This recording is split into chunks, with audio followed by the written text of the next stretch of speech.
Chapter 45, World into Systems. Universe is not only queerer than we suppose, it is queerer than we can suppose. J.B.S. Haldane. Waves were rolling in and swirling around our amphitheater, chimneying to the stars. I tried to sync my breathing with their roll, to steady my palpitating methadrine heart, as more commands came from the red and white plastic box. Do what you like, do what you like, do what you like. Bill said out of the waves, "Are you asleep, man, or just lost in your no-mind? I had a dream about you and your girl. I can't say if I was asleep. She was driving a big bush hog, cutting a swath across a valley and over a hill. But you had only a set of shears, and you couldn't cut even little sticks.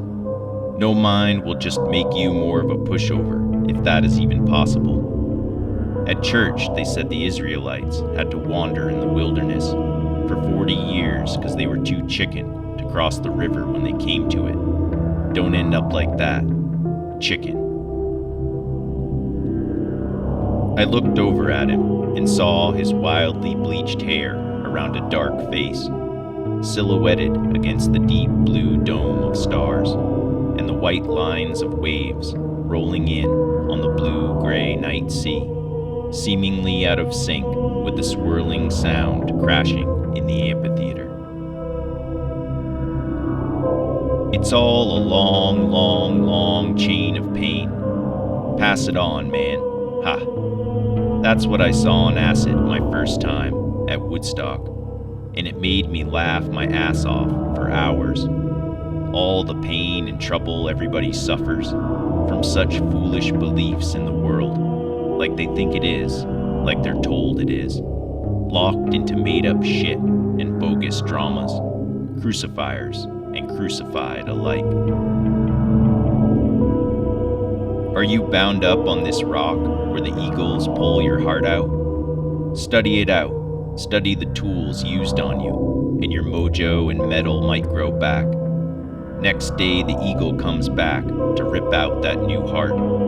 How you gonna be a Superman like that? Kill the fucking eagle. It's all made up. It's just what you think people think of you. It's crap. Acid cut your bands, but you didn't get free. You're just a mist, not knowing the right one from the left one, or the wrong one from the right one. A bird caught in its own snare. Anyone can see it. Everything you think you are is wrong. It's just what you think somebody else thinks. You gotta take the bull by the horns, get your revenge. Otherwise, you'll be a piss pants, wandering in the wilderness forever. I didn't know if Bill was clairvoyant, intuitive, or talking out his ass. I mean, it's your egghead father. That's your weakness. Every son has to overcome the lies of the father, unless the father has no lies, which these days is impossible. My dad has 1,000,000.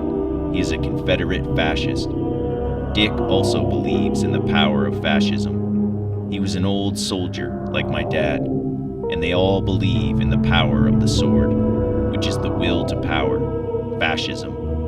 Even if they both had their fun fighting fascism, they still loved the sword. Killing made them feel alive. But Dick loved chaos more than killing. He knew fear of chaos gives birth to the power of the sword, and the chaos was the fun part. That's why democracy will always fall to fascism, to the Superman's will to power, to the kind of chaos that lives in lies and stupidity. If the fathers and mothers had no lies, democracy would be strong. The chaos would be pure and wise, but full of Pollyannas. As it is, the fathers and mothers are bent and twisted, and that's how they vote, to make themselves slaves to a lie.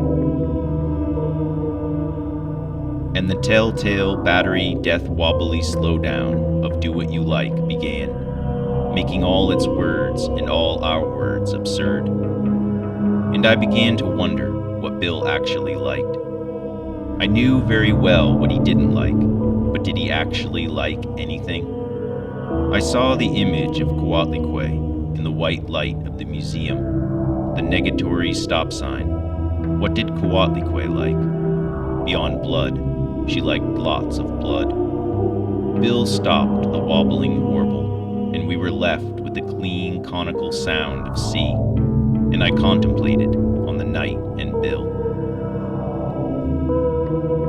And as my guitar gently weeps came into my mind, clear as the record on John's big stereo, I look at you all, see the lover that's sleeping, while my guitar gently weeps. I look at the floor and I see it needs sweeping. Still, my guitar gently weeps. I don't know why nobody told you how to unfold your love. I don't know how someone controlled you. They bought and sold you. I don't know how you were diverted. You were perverted too. I don't know how you were inverted. No one alerted you. That was my imagined response to Bill's bile. Still, I wanted to respond in my own words out loud to him, but the words wouldn't come. Instead of answering, I stared up into the regenerating genius of the evolving present, alive in the conical swirling sound and hallucinated dream of all the natural world conspiring together in the instant of one mind, each tiny particle holding the spark of life in the vast power grid of stars, more numerous than the sands on the beach. It was more a complex sensation projected behind my eyelids in one small event in that shimmering, silver-studded, lapis lazuli night. I leaned back onto the sparkling sands and looked up at the crumbling half-oval of cliffs and dreamed on the potentialities. Transforming symbols and objects in the thinking sky, in the smoking, transubstantiated mirror, face to face, in blistering detail of vision, in racing white to sapphire to ultraviolet bolts, gnarling spider-webbed patterns of worlds within worlds, within worlds, within worlds. As I lay prone on the sands in a conical amphitheater of brown volcanic sandcastles, wave sounds coming down an indivisible pipe. I wanted to look beyond the veils, beyond all divisions that are just a convenience of thought, beyond male and female, or animal self-consciousness and its corollaries of life and death that are all just factors of biology, beyond words that are just refractions and symbols, beyond ego or any constructs of identity that are just figments of some smaller social zodiac, beyond this and that, subject and object, that are just part of occupying a particular point in time. I gazed, as if for the first time, up into the night sky, in its black background shifting to blue radiation, with those far stars flung out like sugar granules across it. This was anything but void. It is not nothing just because we are ignorant of what it is. I kept breathing with the waves, wondering why I was wondering, speaking back in those trials and errors of evolution's speech from the farthest crustacean. I began to wonder if perhaps this night was the holy place Gertie told me about, staring up into a pear tree flowering in white star flowers, when I was knee-high to her, holding her hand. The holy place is center, but perhaps there is no center, and the holy place is everywhere and everything, and every particle and every inch of space is as connected as any other. And maybe this self-consciousness we construct our minor unholy gods from is all that makes us different from the other animals. And all that self-stuff that seems so crucial is no big deal in the face of one eternal night in this holy place without end.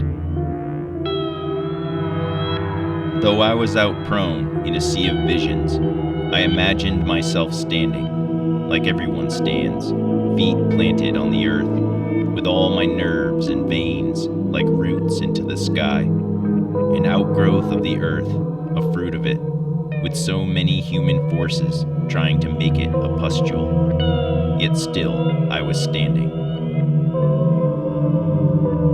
A filter of planetary energy coming up from the Earth's hot mantle, pressed out like the lava frozen beneath me, through the inner and outer cores, out through the solid and granular crust, to stand in the air, working my mental contraptions, subconscious, trying to manipulate my reactions, passing on, rationality separating the living thoughts from the dead, so the dead can fall back to the earth to decompose or recompose, while the good and some of the bad energy transcends into the world of intuition, dream, and hallucination, to be purified yet again as it passes into the endless consciousness beyond.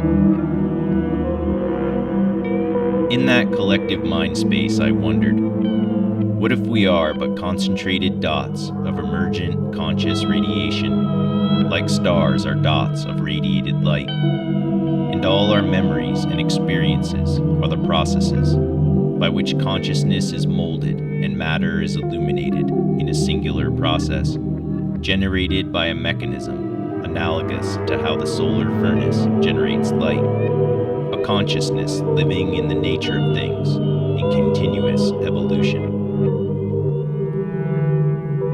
And what if our consciousness of time is time itself and faster than light?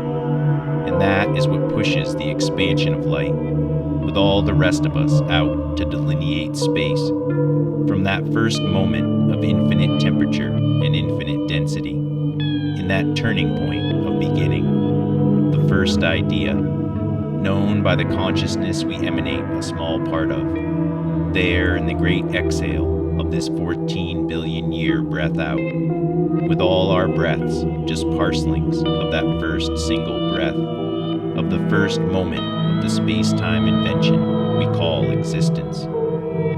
And I wondered, what if space and time invented itself by intensifying consciousness in an expanding plasma of brightness and comprehension, pondering itself out of as yet unidentified relationships, growing with the interactions of time, being born from us also like the rest, like plants bear oxygen, consciousness born by manifold being, time creating time in self-awareness of its expansion of space.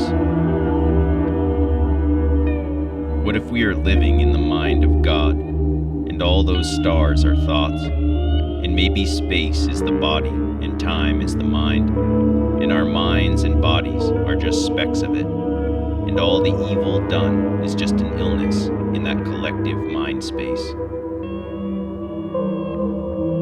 And what if all this expansion and cooling of the first infinitely hot millisecond is not the moment they call void without form, but is in fact just the unknown coming at us with all that birthing, dying, elaboration, and embellishment structurally built in?